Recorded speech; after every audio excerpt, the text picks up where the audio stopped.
اللهم صل على سيدنا ومولانا محمد وعلى آله وصحبه وبارك وسلم اللهم صل على سيدنا ومولانا نحمده ونصلي ونسلم على سيدنا ومولانا محمد رسوله النبي الأمين المكين الحنين الكريم الرؤوف الرحيم ونصلي ونسلم على آله الطيبين الطاهرين وصحبه الكرام المتقين المخلصين المكرمين وأولياء أمته وصلحاء ملته والعلماء العاملين وعلينا معهم أجمعين. أما بعد، فأعوذ بالله من الشيطان الرجيم. بسم الله الرحمن الرحيم. لقد من الله على المؤمنين إذ بعث فيهم رسولا.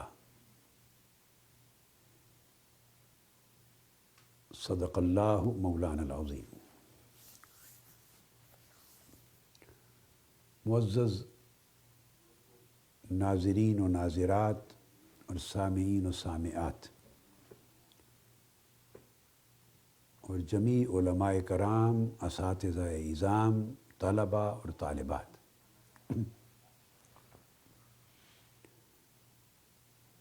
اللہ رب العزت کا شکر ہے جس کی توفیق سے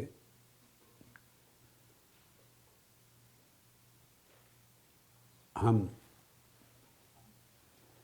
قرآن و سنت کی روشنی میں عقائد صحیحہ کے موضوع پر اپنی سلسلہ وار گفتگو کے تحت اس میتھڈالوجی پر روشنی ڈال رہے ہیں، اس شرعی اور دینی اصول، قاعدہ اور کلیہ اور ضابطہ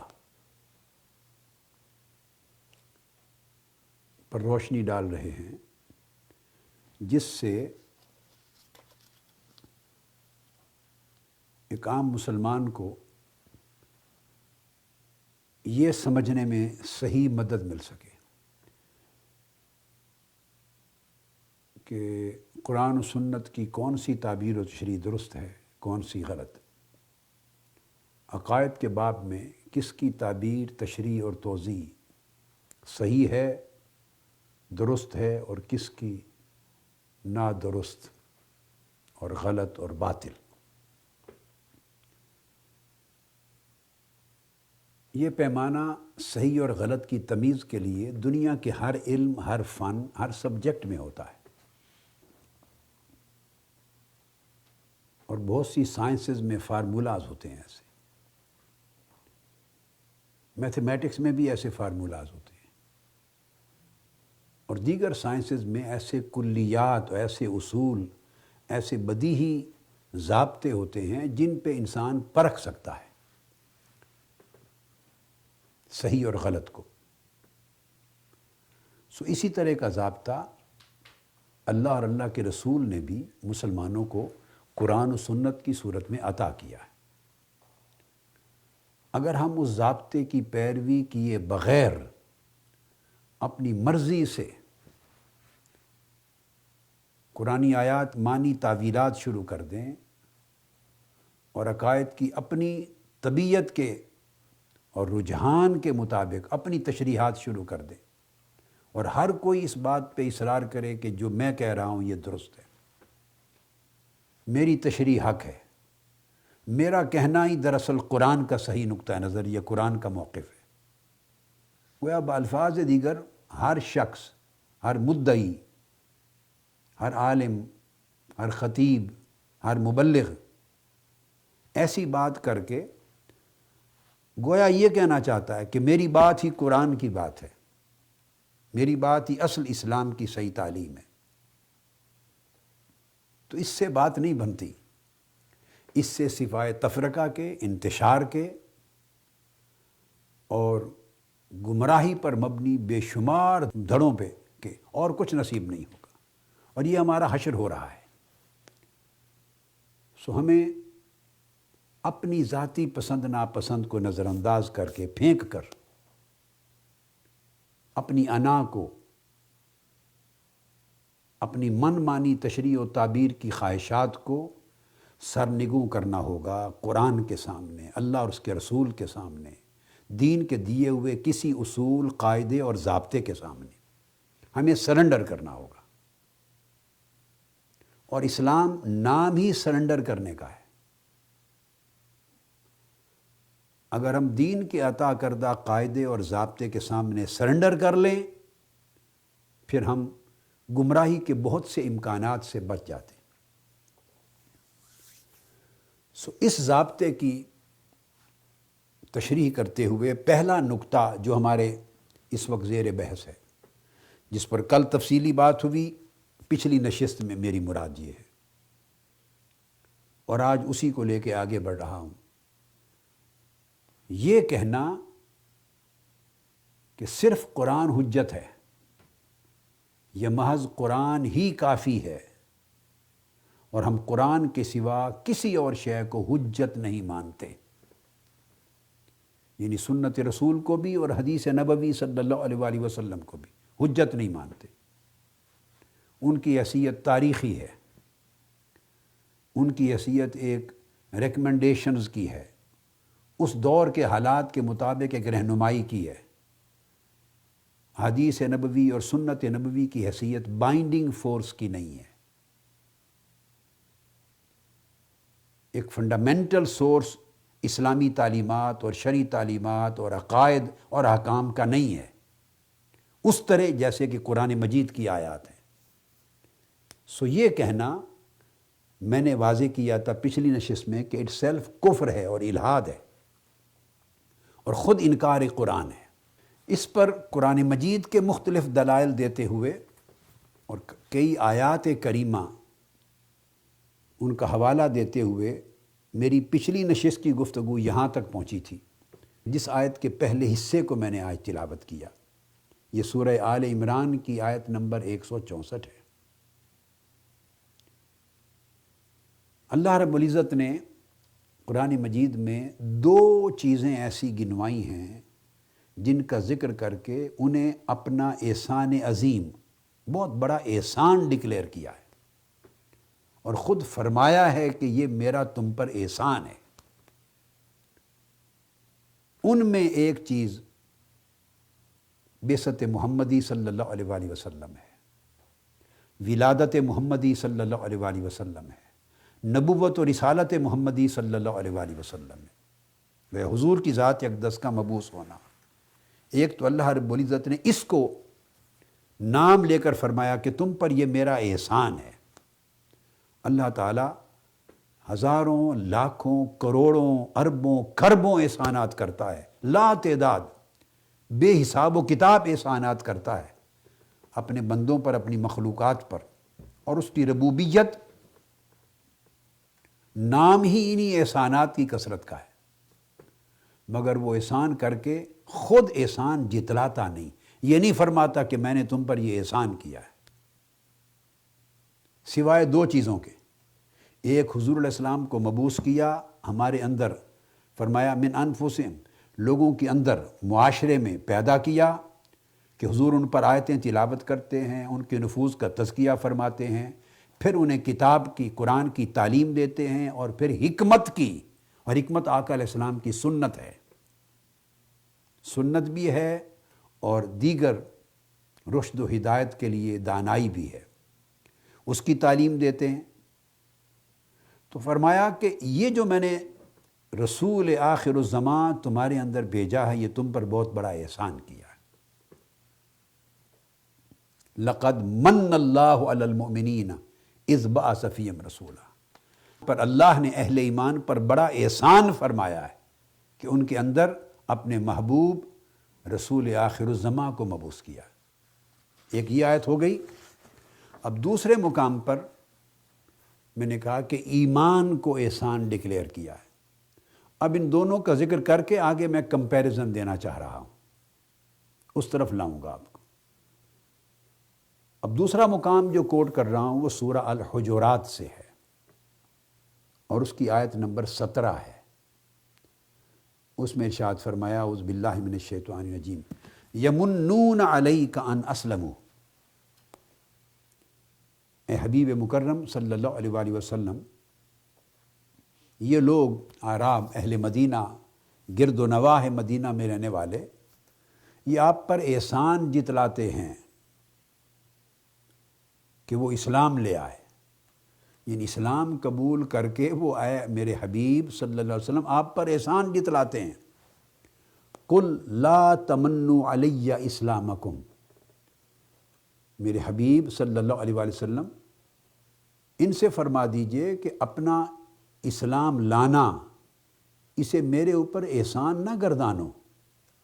لا تمنوا، منع کر دیا، لا تمنوا علی اسلامکم، تم نے اسلام قبول کیا ہے تو یہ میرے اوپر کوئی احسان نہیں کیا، مجھ پر احسان نہ جتلاؤ۔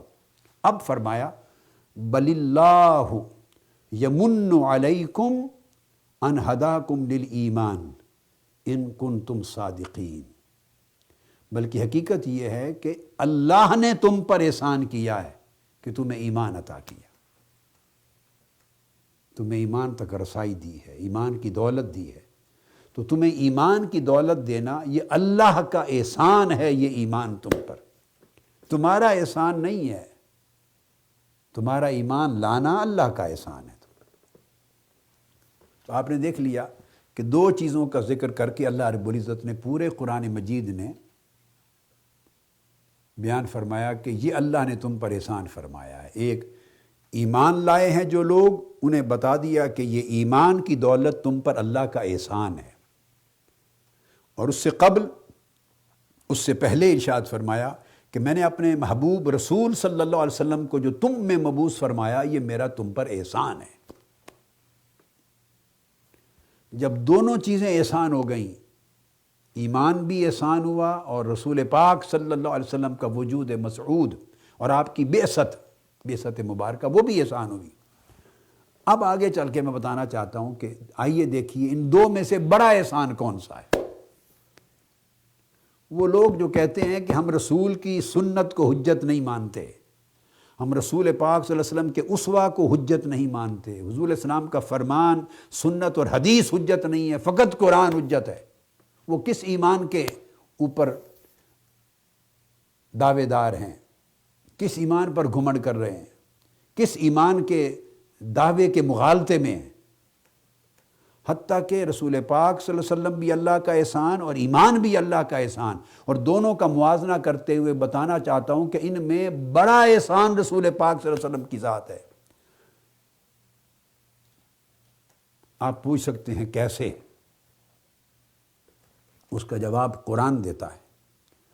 اب سورہ آل عمران کی آیت نمبر 193 ملاحظہ فرمائیے۔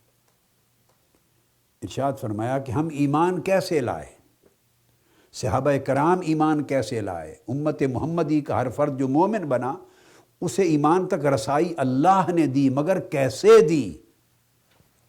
ارشاد فرمایا گیا ربنا اننا سمعنا منادیا ینادی للایمان ان آمنوا بربکم فآمنا۔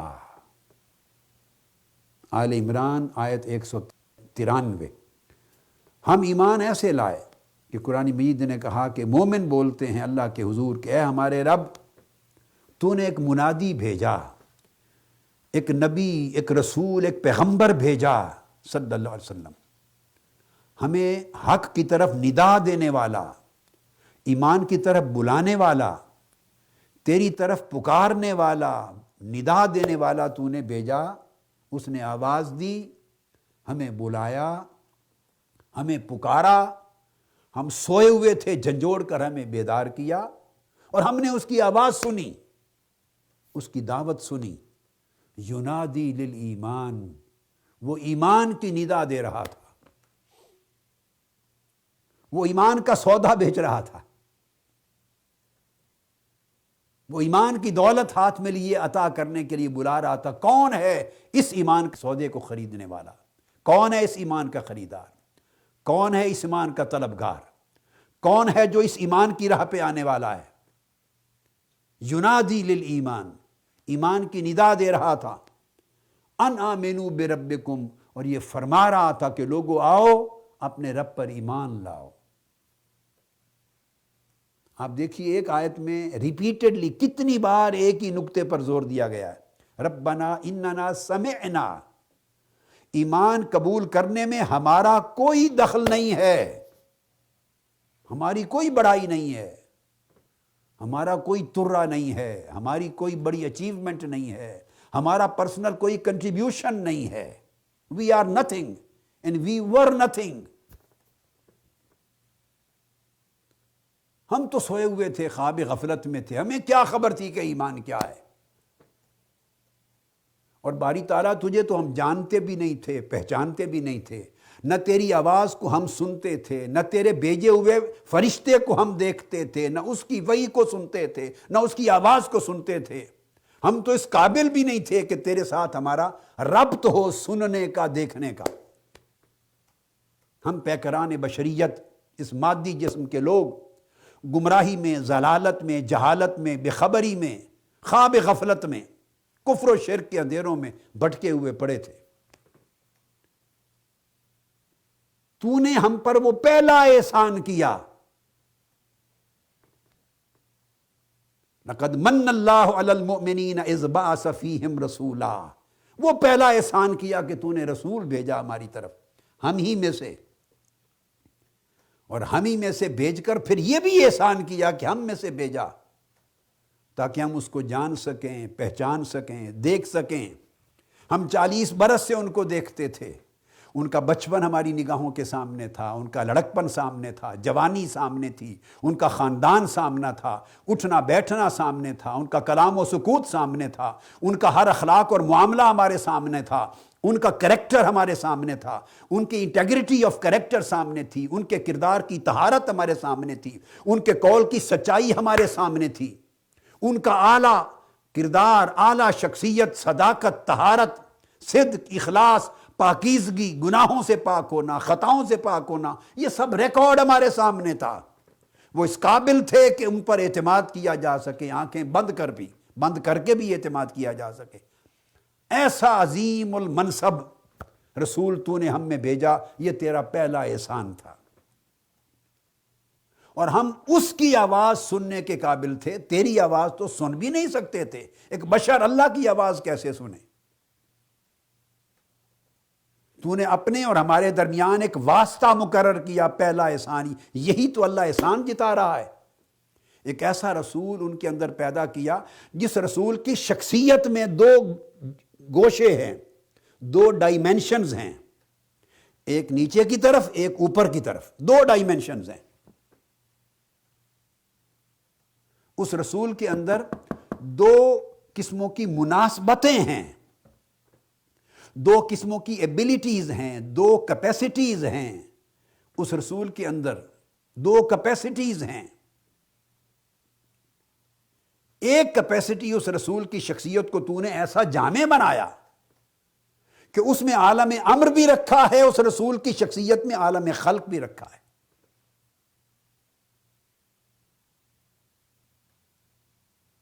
اور اس رسول کو ایسا بنایا ہے کہ وہ تیرا کلام ریسیو کر سکتا ہے، وہ تیرے بھیجے ہوئے فرشتے کو ریسیو کر سکتا ہے، اس وحی کو اپنے دل میں قبول کر سکتا ہے، سمجھ سکتا ہے، دل میں سمو سکتا ہے، محفوظ کر سکتا ہے۔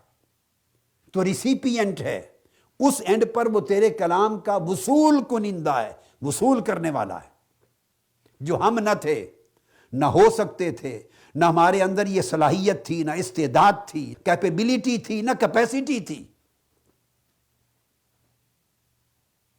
ہم یہ وہی لوگ ہیں جو اس کیپیسٹی سے محروم تھے، محروم ہیں، اور آج ایمان مل جانے کے بعد کہتے پھرتے ہیں کہ رسول کا کلام اور حدیث حجت ہی نہیں، فقط قرآن کافی ہے۔ تم کب سے ٹھیکیدار بنے ہو قرآن کے؟ تمہارا تعلق کب سے بنا ہے قرآن سے؟ تم نے کب سے قرآن کو پہچانا ہے؟ کیا آج خود قرآن تم پر اتر آیا ہے؟ کیا آج خود قرآن کی وحی تم پر آ گئی ہے؟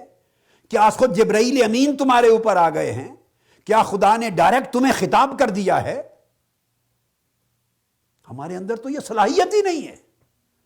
ہم تب بھی وہی تھے، آج بھی وہی۔ تو باری تعالیٰ تو نے احسان کیا کہ اپنا وہ رسول ہمارے اندر بھیجا جو تیرے اور ہمارے درمیان واسطہ اور وسیلہ بن گیا۔ ہم اسی وسیلے کا آج انکار کرنا چاہتے ہیں۔ جو ہے رب کریم تیرے اور تیرے بندوں یعنی ہمارے درمیان ایک واسطہ بن گیا، ایک ذریعہ بن گیا، اور اس کو تو نے دو خوبیاں عطا کی، دو صلاحیتیں دیں اس کی شخصیت میں۔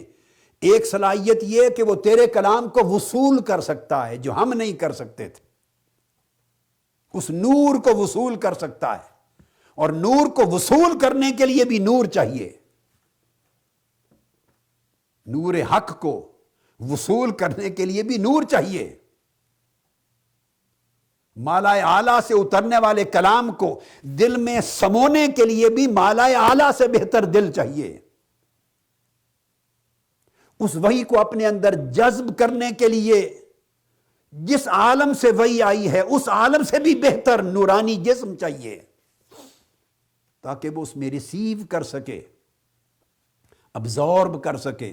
تو اس اینڈ پر اس رسول نے تیرے کلام کو ریسیو کیا، اور دوسرا اینڈ، اس کی دوسری کیپیسٹی یہ تھی کہ منہم، ہم میں سے اٹھایا تھا اسے، ہم میں سے مبعوث کیا تھا۔ تو انسانی اور بشری خوبیاں بھی تھیں، فقط نور کی نہیں تھیں۔ اس کو نورانیت اور بشریت کا مرکب بنایا تھا تو نے، اس کو نورانیت اور بشریت کا مجموعہ بنایا تھا۔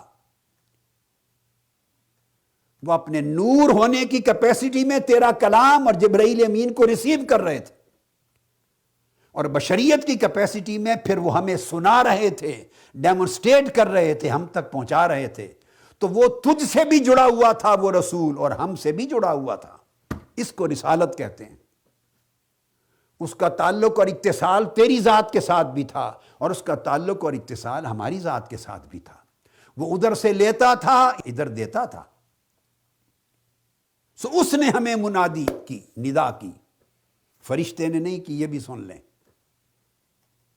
یہ سب کچھ اللہ اور اللہ کے رسول کے مابین ہوا۔ آقا علیہ السلام اس کے ریسیپینٹ ہو گئے، اس کے وارث ہو گئے، اس کے امین ہو گئے، اس کے حامل ہو گئے۔ جب اس کے حامل ہو گئے تو اس کے بعد آگے پھر انہوں نے ہم کو ندا دی۔ ہم سوئے ہوئے تھے، اٹھایا، اٹھو بھائی اٹھو، خواب غفلت سے بیدار کیا، ہماری آنکھیں کھول دی، ہمیں ندا دی۔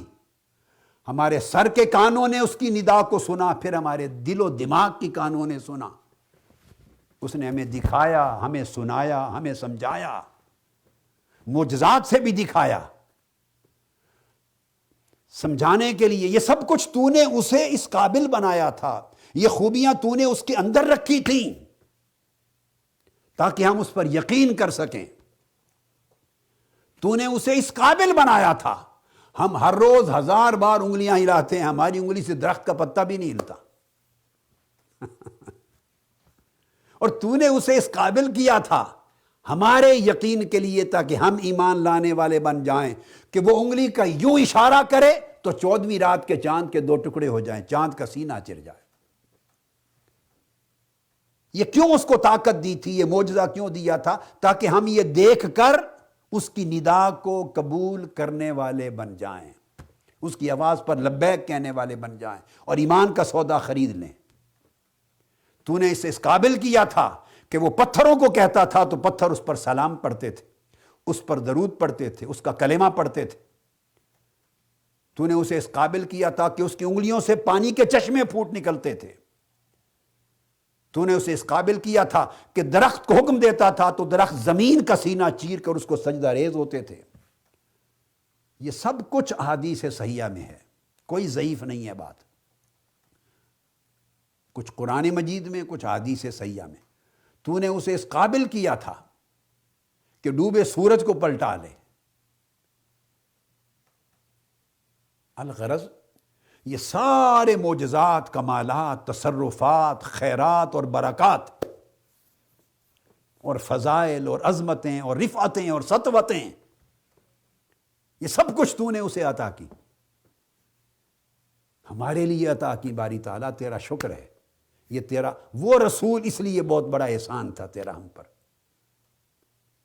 وہ ہمیں بلاتا تھا، تیرا پیغام پہنچاتا تھا، ندا دیتا تھا، ہم متردد ہوتے تھے کہ بات مانے یا نہ مانے، تو کبھی وہ اپنے 40 سال کی زندگی دکھاتا تھا، وہ بھی ہماری آنکھوں کے سامنے تھی، جہاں کوئی عیب کا دھبا دکھائی نہیں دیتا تھا، بے عیب زندگی، بے عیب کردار، بے عیب سیرت، تو وہاں بھی ہمیں اطمینان ہوتا تھا، یہ تیرا احسان تھا۔ کبھی ہم اچنبے کی چیزیں پوچھتے تھے کہ اگر یہ عالم بالا سے، اللہ سے آئی ہوئی وحی ہے، تو کوئی عالم بالا کی نشانیاں دکھا دے، تو وہ چاند چیر دیتا تھا۔ کوئی عقل کی سوجھ بوجھ سے بلند کی چیزیں دکھا دے تو وہ معجزات دکھاتا تھا۔ یہ سب کچھ تیرا رسول اس لیے کرتا تھا، اور تو نے اسے اس قابل بنایا تھا، ان معجزات کا منبع پیکر بنایا تھا، تاکہ ہم یقین کر سکیں۔ کیوں؟ تاکہ ہمیں ایمان کی دولت نصیب ہو۔ سو پھر ہم نے اس کے ندا کو سنا، سمعنا، اس منادی کو، اللہ کو نہیں سنا، اللہ کے بھیجے ہوئے اس منادی رسول پاک صلی اللہ علیہ وسلم کو سنا۔ منادین، وہ ندا دے رہا تھا، اور ندا کیا تھی؟ میرے پاس ایمان کا سودا ہے، اس کے خریدار بن جاؤ، لے لو۔ اللہ تمہیں نظر نہیں آئے گا کبھی بھی۔ اگر چاہو کو دیکھیں تو پھر رب کو مانیں، تو وہی حشر ہوگا جو موسیٰ علیہ السلام کی قوم کے ساتھ ہوا تھا۔ 70 کے 70 لوگ ایک بجلی کی کڑک میں مر گئے تھے۔ رب کو دیکھ نہیں سکتے تم، تو تمہیں وہ نظر نہیں آئے گا، تمہیں تو میں ہی نظر آؤں گا۔ مجھے دیکھو، میری ذات کو دیکھو، میرے کمالات کو دیکھو، میری سیرت کو دیکھو، میری پیاری نورانی صورت کو دیکھو، میرے عمل کو دیکھو، میرے اخلاق کو دیکھو، میرے تصرفات کو دیکھو، میری برکات کو دیکھو، میری صداقت کو دیکھو، میری طہارت کو دیکھو، میرے جمال کو دیکھو، میرے کمال کو دیکھو، مجھے دیکھو۔ وہ نظر نہیں آئے گا، اسے تم نہیں دیکھ سکتے۔ سو ہم نے اسے دیکھا، پھر اسے سنا، ہمیں اس کی بات ہمارے دل کو لبھا گئی، اس کی بات پسند آ گئی، ہمارے دل میں اتر گئی اس کی ندا۔ اور ہم نے سنا وہ کہہ رہا تھا، ینادی دل ایمان ان آمنو بربکم، اپنے رب پر ایمان لاؤ، جو تم دیکھ بھی نہیں سکتے، جس کو سن بھی نہیں سکتے، جس کو چھو بھی نہیں سکتے، جس کو چکھ بھی نہیں سکتے، جس کا ادراک بھی نہیں کر سکتے، جس کو عقل میں بھی نہیں لا سکتے، کچھ بھی نہیں کر سکتے تم اس کو سمجھنے کے لیے۔ وہ سمجھ میں آنے والا نہیں ہے، وہ آنکھوں میں بصارت میں آنے والا نہیں ہے، وہ سماعتوں میں آنے والا نہیں ہے، وہ لمس میں آنے والا نہیں ہے، تمہاری جسمانی حسی استعدادوں میں آنے والا نہیں ہے۔ تمہیں اس کا بندہ بنانا چاہتا ہوں، تمہیں اس کی طرف لے جانا چاہتا ہوں، اس پر ایمان چاہتا ہوں، لے آؤ، مان لو وہ ہے اور ایک ہے۔ تو کیسے مانے؟ باری تعالیٰ اگر تو نے وہ منادی نہ بھیجا ہوتا اور اس منادی کو ایسا نہ بنایا ہوتا، اتنا حسین و جمیل، اتنا باکمال نہ بنایا ہوتا، تو شاید ہم اس ندا کو بھی ٹھکرا دیتے۔ تو تیرا احسان کہ تو نے اسے بھیجا اور ایسا بنا کے بھیجا، پھر اس نے ہمیں ندا دی، بلایا، اور اس کی آواز ہمارے دل و دماغ میں اتر گئی۔ ہم نے اس کے ظاہر و باطن کو دیکھا، اس کے کمالات کو دیکھا، ہم نے اس کی بات کو مان لیا۔ ان آمنو بربکم، اس کو مانا، اور تجھے بن دیکھے مان لیا کہ تو ہے۔ تجھے نہیں دیکھا تھا، نہ سنا تھا، تجھے مان لیا کہ تو ہے۔ کیسے مان لیا؟ کہ وہ ہے، وہ جو سامنے تھا، بس اس کو دیکھا اور تجھے مان لیا۔ اب اس رسول کی سنت کی حجیت کا آپ انکار کرتے، پھر کس اسلام سے آپ کا رشتہ، کس ایمان کے ساتھ آپ کا رشتہ، کس قرآن کے ساتھ آپ کا رشتہ، اور کس خدا کے ساتھ آپ کا رشتہ؟ دیکھا اسے اور مانا تجھے، دیکھا تیرے محبوب کو اور مان تجھ کو لیا۔ فآمنا، یہ آیت کہتی ہے پس ہم ایمان لے آئے۔ تو بولیے وہ ایمان جس کے وسیلے سے ملا تو بڑا احسان کون سا ہوا؟ جس کے وسیلے سے ایمان ملا، جس نے ایمان تک پہنچایا اور جس نے ہمیں ایمان کا سودا دیا اور ہمیں مومن بنایا، وہی بڑا احسان ہوا، اور وہ پہلا احسان ہوا، اور ایمان پھر دوسرا احسان ہوا۔ آیت کی ترتیب بتا رہی ہے نا، پہلے ایمان نہیں آیا، غور سے سن لیں۔ آج ایمان کی ٹھیکیداری کرتے ہیں ہم لوگ، اسلام کی ٹھیکیداری کرتے ہیں، قرآن کی ٹھیکیداری کرتے ہیں، دعوے داری کرتے ہیں۔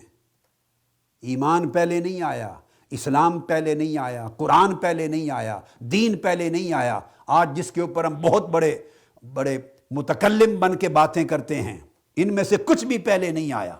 پہلے کون آیا؟ اننا سمعنا منادیا، وہ ندا دینے والا رسول آیا۔ اللہ پاک نے ڈائریکٹ کوئی سودا ہمیں نہیں بھیجا، اس نے ڈائریکٹ ہمیں بیچا ہی نہیں سودا، اس نے کچھ بھی ہمیں براہ راست نہیں دیا۔ کیا اسلام براہ راست دیا؟ کیا ایمان براہ راست دیا؟ نہیں۔ کیا قرآن براہ راست دیا؟ نہیں۔ کیا دین براہ راست دیا؟ نہیں، کچھ نہیں دیا براہ راست۔ اس نے ہمارے ساتھ تو براہ راست تعلق ہی نہیں پیدا کیا، ہمیں بلایا ہی نہیں ہے، ہماری طرف جبرائیل امین کو ہی نہیں بھیجا۔ اگر جبرائیل کو ہماری طرف بھیج کر ہمیں آواز دی ہوتی تو ہم نبی نہ ہو گئے ہوتے۔ اسی کو تو نبوت کہتے ہیں۔ جس کی طرف وہ جبرائیل بھیج دے اور جس سے مخاطب ہو جائے، جس کو بلا کے کلام کر لے، وہ نبی ہو جاتا ہے۔ ہم میں سے کوئی نبی نہیں ہے، اور نہ قیامت تک کوئی آئے گا۔ اب ہم قیامت تک ہم سب اس ایک ہی نبی کے محتاج ہیں، ایک ہی نبی کے احسان مند ہیں، صلی اللہ تعالیٰ علیہ وآلہ وسلم، نبی آخر الزمان۔ تو پہلے آقا علیہ السلام آئے، انہوں نے ندا دی، انہوں نے ہمیں بلایا، ایمان سے روشناس کرایا، ان کی دعوت پر آمنا، ہم ایمان لے آئے۔ تو جب ایمان تک ہر چیز کا انحصار آقا علیہ السلام کی ذات گرامی پر ہے، تو حضور کی ذات گرامی کے ہر قول کو، دعوت کو، ارشاد کو، فرمان کو حجت کیوں نہ مانا جائے؟ اور اگر اس کے حجت ہونے کا انکار کر دیا جائے تو بولیے پھر اسلام میں کون سی چیز حجت بچتی ہے؟ اور اس کے حجت ہونے کی حجت کیا رہتی ہے؟ اس کے حجت ہونے پر دلیل کیا رہتی ہے؟ پھر ایک اور آیت کریمہ ہے، تفصیل میں نے اس کی کر دی، آپ کو تشریح کر دی، انالیسز کر دیا۔ اب ایک اور آیت کریمہ اسی مضمون پہ سن لیجئے، وہ سورہ الحدید میں ہے، سورہ الحدید آیت نمبر 8۔ ارشاد فرمایا وَمَا لَكُمْ لَا تُؤْمِنُونَ بِاللَّهِ۔ اب یہ آیت اس سے بھی زیادہ جھنجھوڑنے والی ہے، کنسیپٹ کلیئر کر رہی ہے، جھنجھوڑ کر، جیسے کسی کے کان پکڑ کے جھنجھوڑا جاتا ہے نا، ایسے اس طرح کر رہی ہے۔ ہماری سماعت کے، ہمارے فہم کے، عقل و دانش کے کان پکڑ کے آیت جھنجھوڑ رہی ہے۔ وَمَا لَكُمْ لَا تُؤْمِنُونَ بِاللَّهِ، پوچھ رہی ہے تمہیں کیا ہے؟ قرآن کہہ رہا ہے تمہارا ہوش ٹھکانے، تمہاری عقل قائم ہے، ہوش قائم ہے، کیا ہو گیا تمہیں؟ تم اللہ پر ایمان نہیں لاتے؟ کیوں نہیں لاتے اللہ پر ایمان؟ یہ قرآن کہہ رہا ہے وَمَا لَكُمْ لَا تُؤْمِنُونَ بِاللَّهِ، تمہیں کیا ہو گیا ہے تم اللہ پر ایمان نہیں لاتے؟ حالانکہ وَالرَّسُولُ يَدْعُوكُمْ لِتُؤْمِنُوا بِرَبِّكُمْ، سبحان اللہ، سبحان اللہ۔ ہم باتیں تو بڑی کرتے ہیں کہ قرآن حجت ہے، بھائی قرآن کو حجت مانتے تو قرآن کی بات کو مانتے، قرآن کو پڑھتے، قرآن کو ایکسیپٹ کرتے۔ اگر قرآن حجت ہے تو قرآن جو کچھ بتا رہا ہے پھر اسے بھی حجت مانے نا۔ ہمارا تو سراسر انحراف ہے قرآن سے۔ تو اللہ پاک فرماتے ہیں تمہیں کیا ہو گیا ہے، تم کیوں نہیں ایمان لاتے اللہ پر؟ حالانکہ دیکھو اس رسول کو، میرے برگزیدہ رسول کو، وَرَسُولُ يَدْعُوكُمْ لِتُؤْمِنُوا بِرَبِّكُمْ، وہ تمہارے اندر کھڑے تمہیں اپنے رب پر ایمان لانے کی دعوت دے رہے ہیں۔ وہ رسول تمہارے سامنے ہیں، تمہیں ایمان کی طرف بلا رہے ہیں، ایمان کا سودا دے رہے ہیں، تمہیں رب پر ایمان لانے کے لیے دعوت دے رہے ہیں۔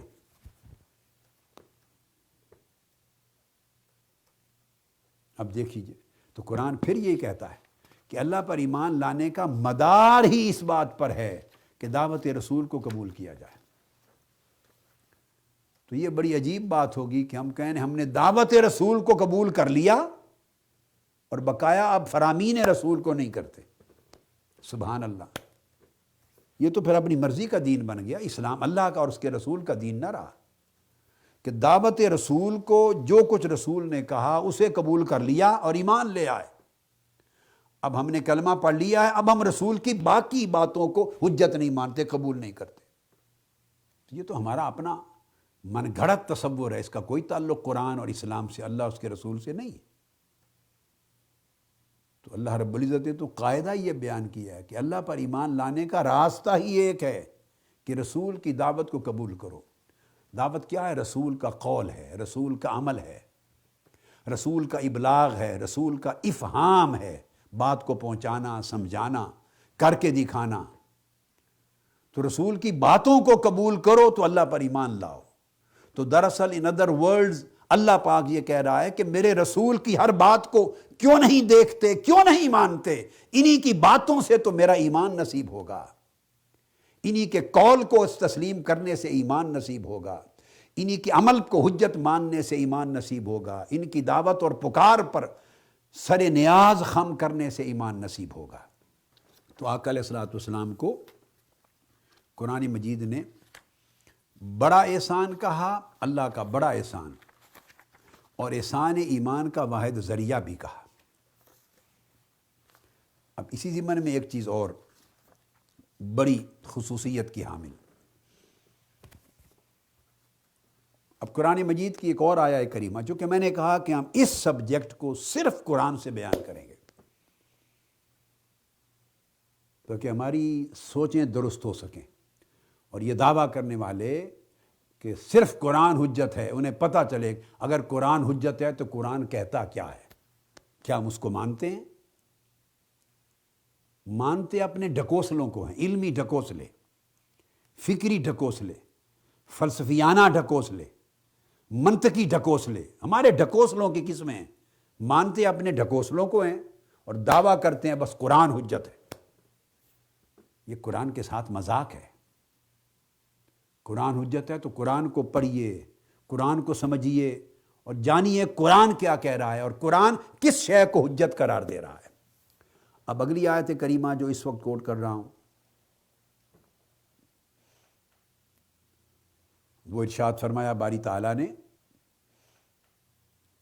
الف لام را کتاب انزلناہ الیک۔ اب یہ بھی جان لیجئے کہ ہمارا رسول صلی اللہ علیہ وسلم کی ذات گرامی سے کیا تعلق ہے اور قرآن سے کیا تعلق ہے، یہ بھی سن لیجئے۔ ہمارا رسول کا کیا تعلق ہے صلی اللہ علیہ وسلم، اور ہمارا اور قرآن کا کیا تعلق ہے، اور کہاں رسول پاک صلی اللہ علیہ وسلم کی ذات گرامی، آپ کی دعوت، آپ کا قول، آپ کا عمل، آپ کی سنت، آپ کی حدیث اور آپ کا ارشاد اور فرمان، کہاں اس کی جگہ ہے اور کہاں قرآن کی جگہ ہے، ان کے تعلق کو سمجھیے۔ فرمایا کتاب انزلناہ الیک، الف لام را، یہ کتاب ہے، قرآن ہے میرے حبیب صلی اللہ علیہ وسلم، ہم نے اسے آپ کی طرف نازل کیا۔ یہاں سے ایک نکتہ سمجھانا چاہتا ہوں، لوگوں کو مخاطب نہیں کیا یا ایھا الناس کتاب انزلنا الیکم، یہ نہیں کہا اے لوگو یہ ہماری کتاب ہے قرآن، ہم نے تمہاری طرف اتاری ہے، نہیں، اللہ نے یہ نہیں کہا تاکہ ہم 30 مار خان نہ بنیں، یہ نہیں کہا ایھا الناس کتاب انزلنا الیکم، یہ کتاب ہم نے تمہاری طرف اتاری ہے، نہیں، ایک جامع مضمون کے طور پر، جامع مضمون کے طور پر فرمایا یہ کتاب ہے میرے حبیب صلی اللہ علیہ وسلم، انزلناہ الیک، ہم نے آپ کی طرف اتاری ہے۔ اس کے حامل و وارث میرے محبوب آپ ہیں، آپ کی طرف اتاری ہے۔ کیوں؟ اب آگے ایک لفظ آ رہا ہے قرآن مجید کا بڑی توجہ سے سمجھنے والا، فرمایا لِتُخْرِجَ النَّاسَ مِنَ الظُّلُمَاتِ إِلَى النُّورِ، تاکہ اے میرے حبیب، اے میرے رسول گرامی، تاکہ آپ لوگوں کو گمراہی کے اندھیروں سے نکال کے روشنی کی طرف لے جائیں۔ تو قرآن کا فیصلہ آ گیا، کتاب یعنی قرآن اے رسول گرامی، حبیب گرامی صلی اللہ علیہ وسلم آپ کی طرف اتاری، یہ ہمارا پیغام ہے، ہمارا نور ہے، ہماری تعلیمات کا مجموعہ ہے، ہماری ہدایات کا ذخیرہ ہے، ہم نے آپ کی طرف اتارا ہے۔ اور اتارا کیوں ہے؟ لوگوں کو گمراہی سے نکال کے ہدایت کی طرف کون لے جائے گا؟ گمراہی کے اندھیروں سے نکال کے ہدایت کی روشنی کی طرف کون لے جائے گا؟ وہ بیان لِتُخْرِجَ، تاکہ آپ نکالیں لوگوں کو، لِتُخْرِجَ النَّاسَ، لوگوں کو آپ نکالنا آپ کا کام ہے، مِنَ الظُّلُمَاتِ إِلَى النُّورِ، گمراہی اور دلالت کی اندھیروں سے نکال کے ہدایت کے نور کی طرف، روشنی کی طرف لے جانا میرے حبیب یہ آپ کا کام ہے۔ ہم نے قرآن آپ کی طرف بھیجا، آگے آپ کا کام ہے کہ آپ پھر لوگوں کو گمراہی سے نکال کے ہدایت کی طرف لے جائیں، بِإِذْنِ رَبِّهِمْ، اللہ کے، ان کے رب کے اذن کے ساتھ۔ یہ اللہ کا اذن ہے جو اللہ کے رسول کو ملا ہے، بِإِذْنِ رَبِّهِمْ، یہ اللہ کا اذن ہے جو اللہ کے رسول کو ملا ہے۔ یہ قرآن آقا علیہ الصلوۃ والسلام کی میراث ہے، اور اس لیے اتارا گیا ہے تاکہ اس قرآن کے ذریعے رسول پاک صلی اللہ علیہ وآلہ وسلم اذن الہی سے گمراہیوں کے اندھیروں میں بھٹکنے والی انسانیت کو اس میں سے نکالیں اور قرآن، اسلام اور ہدایت کی روشنی کی طرف لے جائیں، روشن شاہراہوں پہ گامزن کر دیں۔ بِإِذْنِ رَبِّهِمْ إِلَى صِرَاطِ الْعَزِيزِ الْحَمِيدِ، اللہ کی جو عزیز و حمید ہے اس اللہ کی راہ کی طرف لے جائیں۔ تو اللہ کی راہ پر چلانا بھی رسول کا کام، اللہ کی راہ کی طرف بلانا بھی رسول کا کام، اندھیروں سے نکالنا بھی رسول کا کام، روشنی میں ڈالنا بھی رسول کا کام، اور راہ حق پر بلانا بھی رسول کا کام، اور راہ حق پر چلانا بھی رسول کا کام۔ اسی رسول کی سنت کو ہم کہہ رہے ہیں کہ حجت نہیں مانتے، قرآن کافی ہے۔ قرآن تو عطا ہے، اللہ نے رسول کو عطا کیا، رسول نے امت کو عطا کیا، اللہ کے بیہاف پر، بِإِذْنِ رَبِّهِمْ، اللہ کے اذن سے۔ کتنی عجیب بات ہے کہ جو عطیہ اور ہدیہ دیا، ہدایت کا ذخیرہ دیا، ہم کہیں وہ حجت ہو گیا اور دینے والا حجت نہیں ہے۔ اتنی بے وفائی کبھی نہیں دیکھی کسی قول میں، ہم اتنے بے وفا ہو جائیں تو اللہ پاک دھتکار دے گا، وہ کہے گا دفع ہو جاؤ، ہو تم کون؟ تم میرے کب سے بنے ہو؟ تم مجھے کب سے جانتے تھے؟ تم مجھے کب سے پہچانتے تھے؟ میں نے تمہاری طرف تو نہیں قرآن بھیجا تھا، تم پر تو جبرائیل کو نازل نہیں کیا تھا، میں نے تو تمہیں مخاطب ہی نہیں کیا تھا۔ حتیٰ کہ جب مجھے اپنی وحدت، اپنے ایک ہونے کا پیغام دینا مقصود تھا کہ تم مجھے ایک مانو، تو تب بھی میں نے تمہیں ایڈریس نہیں کیا، چونکہ میں جس کو ایڈریس کر لوں وہ تو نبی ہو جاتا ہے۔ تب بھی میں نے اپنے محبوب سے کہا تھا نبی بنا کر، قل، کہہ دیجئے، هو اللہ احد، کہ اللہ ایک ہے۔ میں نے اپنے نبی سے، محبوب سے کہا تھا میرے محبوب آپ ان کو بتا دیجئے کہ میں ایک ہوں، اللہ ایک ہے۔ میں نے تم سے خود نہیں کہا بندوں کو مخاطب کر کے کہ یا ایھا الناس انا ربکم واحد لا شریک لی انا الصمد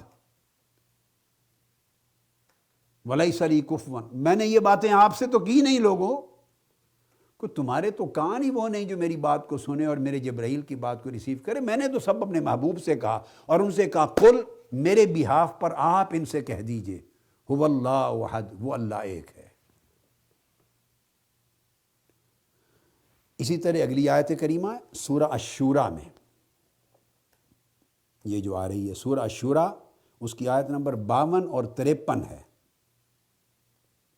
پھر اس میں ارشاد فرمایا اے میرے حبیب صلی اللہ علیہ وسلم، حضور کو خطاب کیا جا رہا ہے، وَإِنَّكَ لَتَهْدِي إِلَى صِرَاطٍ مُسْتَقِيمٍ صراط اللہ الذی لہ ما فی السماوات و ما فی الارض۔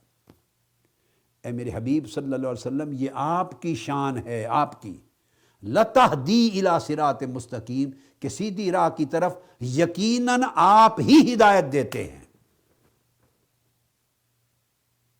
سیدھا راستہ یقیناً آپ ہی دکھاتے ہیں، یہ شان آقا علیہ السلام کی ہے۔ اور اب ہم یہ کہیں کہ وہ جو سیدھی راہ انہوں نے دکھائی، اس میں سے ایک قرآن کو لے کر وہ حجت ہے، باقی کچھ بھی حجت نہیں، حتیٰ کہ راہ دکھانے والا پیغمبر، ان کا قول و عمل اور حدیث و سنت بھی حجت نہیں۔ اس سے بڑا بھی کفر اور بے وفائی اور دین کے ساتھ دھوکہ دہی کوئی اور ہوگی؟ اور جب حدیث کی بات آ جائے کہ چھوڑو جی چھوڑو، یہ حدیثیں تو بہت ایسے جہالت ہے، چھوڑو حدیث کو، قرآن کی بات کرو۔ کوئی چیز حدیث سے بیان کرنے لگے چھوڑیں، اور حدیثوں کا کیا ہے جی، اس میں بہت پرابلمز ہیں، آپ قرآن کی بات کرو۔ یہ کہہ کہ دین کے گلے پر چھری چلا رہے ہیں، آپ ذبح کر رہے ہیں دین کو، اور پوری قوم کو گمراہ کر رہے ہیں۔ قیامت کے دن اللہ کہے گا ان بدبختوں کو پھینکو جہنم میں، ان کا نہ مجھ سے کوئی واسطہ۔ یہ کہتے تھے ہم رسول کی بات کو حجت ہی نہیں مانتے،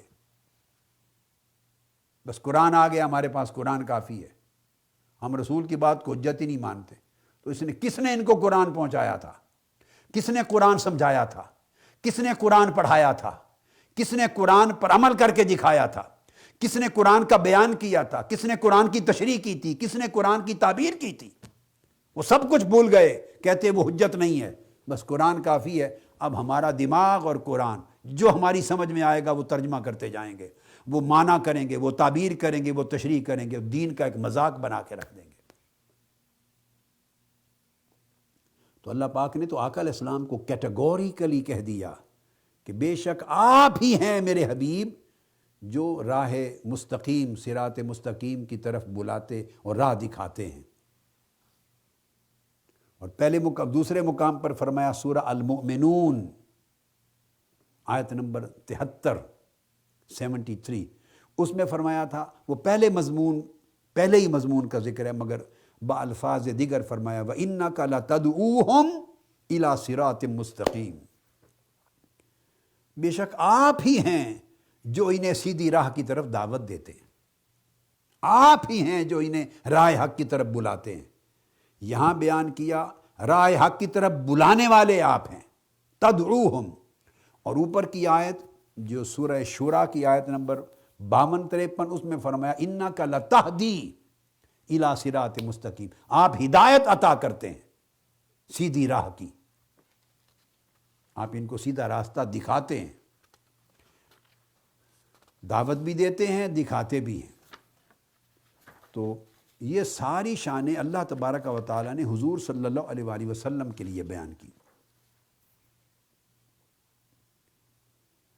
اب ان تمام آیات کو سامنے رکھیں تو اگلی نشست میں ہم انشاءاللہ تعالیٰ اس مضمون کو آگے قرآنی حوالوں سے آگے لے جا رہے ہیں، مگر اس کا نٹ شل خلاصہ یہ ہوا کہ جب ہدایت دینے والے، ہدایت سیدھی راہ دکھانے والے، سیدھی راہ کی طرف بلانے والے، ایمان کا سبب بننے والے، اللہ کا پیغام پہنچانے سمجھانے والے، یہ ساری نعمتیں اور گمراہی سے نور کی طرف لے جانے والے اور اندھیروں سے روشنی کی طرف لے جانے والے، ضلالت سے ہدایت کی طرف لے جانے والے، لتخرج الناس، یہ سب شانیں اللہ نے حضور علیہ السلام کو عطا کی۔ تو اس رسول کی سنت کو، حدیث کو، قول و فعل کو، اسوہ کو اور حیات و سیرت کو اگر حجت نہیں ماننا اور اس کو تاریخ بنا دینا ہے اور کہہ دینا ہے وہ اس دور کے لیے تھی، تو پھر ہمارے دور کے لیے معاذ اللہ استغفر اللہ کوئی اور منبع بن جائے گا، گمراہی سے ہدایت کی طرف لے جانے کا سبب کچھ اور ہوگا، اندھیروں سے نور کی طرف لے جانے والا کوئی اور ہوگا، ایمان کی دعوت دینے والا کوئی اور ہوگا۔ نہیں، یہ حکم جو شان آقا علیہ السلام کو مل گئی، یہ تا قیامت ہر اس شخص کے لیے جو کہ تو قائم ہے جو حضور کی دعوت کو قبول کرتا اور ایمان لاتا ہے اور مومن کہلاتا ہے اور حضور کا امتی ہے۔ تو آج کی گفتگو یہاں پہ ختم کرتے ہیں۔ اور اسی موضوع کو انشاءاللہ اگلی نشست میں جاری رکھیں گے. وما علینا الا البلاغ. سب سے پہلے نئی ویڈیوز کو حاصل کرنے کے لیے شیخ الاسلام ڈاکٹر محمد طاہر القادری کے آفیشیل یوٹیوب چینل کو سبسکرائب کریں اور بیل آئیکن کلک کریں.